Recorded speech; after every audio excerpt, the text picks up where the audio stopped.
విశ్వనాథ్ కాశీఖండం 7వ అధ్యాయంలో ద్వారకలో ఉన్నటువంటి శివశర్మ ద్వారక వాసుల యొక్క ఉన్నటువంటి శంకు చక్రముల గురించి ఆయన భావనలు అనగా మన చేతికి కానీ కాళ్ళకి కానీ మన చేతి వేళ్ళ చివరిలో మనకి శంకువు కానీ చక్రం కానీ ఉంటాయి.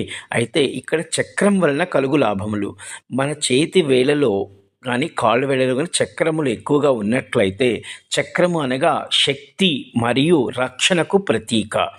ఎక్కువ వేళ్లకు చక్రాలు ఉన్నచో వాళ్ళు శౌర్యానికి ప్రతీకగా ఉంటారు. అనగా వీర లక్షణము నిమిత్తము యుద్ధము చేయవలసిన పరిస్థితి ఏర్పడుతుంది.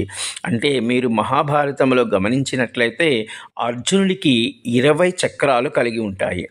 ఎవరి చేతి ఏళ్ల యందు ఎక్కువ ఉంటాయో వారు ఎక్కువ రాక్షస సంహారం చేయవలసి ఉంటుంది. అనగా వారు ఎదుగుదల అవుతున్న కొంది ఎక్కువ యుద్ధాలు చేయవలసిన పరిస్థితి ఏర్పడుతుంది.